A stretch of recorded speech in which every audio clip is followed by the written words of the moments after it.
សួស្តីក៏ដូចជាជំរាបសួរបងប្អូនទាំងគ្នាថ្ងៃនេះប្រុសម៉ៅកំពុងប្រុសស្មោះ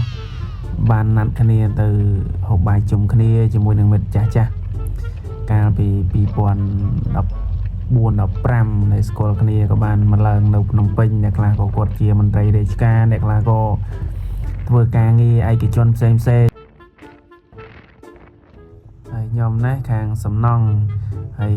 ថ្ងៃនេះក៏ពឹងពាក់នេះមេអគ្គហ្នឹងហើយមេអគ្គខាងនាំផ្លូវវិញពេញឲ្យតែនាំផ្លូវម្ដងណាក៏វិញរហូតអត់យល់តែហ្មង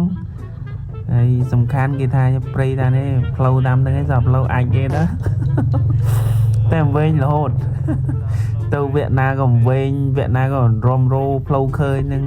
ឲ្យតែទ្រឹស្ដីមួយគឺផ្លូវហ្នឹងផ្លូវអាចតើបន្ទាប់ពីយើងបានយកគ្នាអស់ហើយយើងមិនបានថតតាមផ្លូវទេមកដល់កន្លែងកញ្ចុះហ្នឹងហើយមកដល់កន្លែងកញ្ចុះហ្នឹងគឺដំបូងគឺ3នាក់នឹងឯងមកសន្ទុះទៀតហ្នឹងมันមានគ្នាមកទៀតណាមើលមកប្រុសស្មោះប្រុសសង្ហាបន្ទាប់មកទៀតម៉េះណប់ឯងចាំឲ្យដល់ហើយ3-4ម៉ោងឲ្យអង្គុយចាំហើយបន្ទាប់មកទៀតក៏សាច់យើងឆ្អិនដែរគឺសាច់ទាមានអាំងទានិងស្លម្ជូរគ្រឿងទាហ្នឹងហើយជាតិមកបងប្អូនអើយ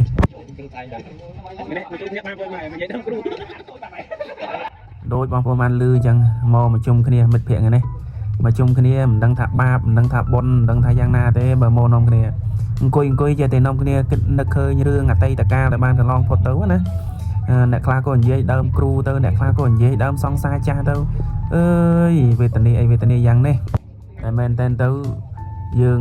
រស់នៅភ្នំពេញដូចគ្នាក៏ប៉ុន្តែនៅជិតគ្នាក៏ប៉ុន្តែបានជួបគ្នាទេព្រោះយើងវ័យប៉ុណ្ណេះហើយមិនងាយបានជួបគ្នាទេគ្រាន់តែមានកម្មវិធីឬក៏មានការណាត់ជួបអីចឹងយើងបានជួបគ្នាម្ដង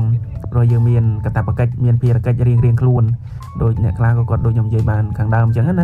អ្នកខ្លះក៏គាត់ធ្វើជាមន្ត្រីរាជការអ្នកខ្លះក៏ធ្វើការងារឯកជនហើយមានតួនាទីផ្សេងគ្នាចឹងណាយើងត្រូវវ័យនេះគេហៅថាវ័យរលុយហ៎បងប្អូន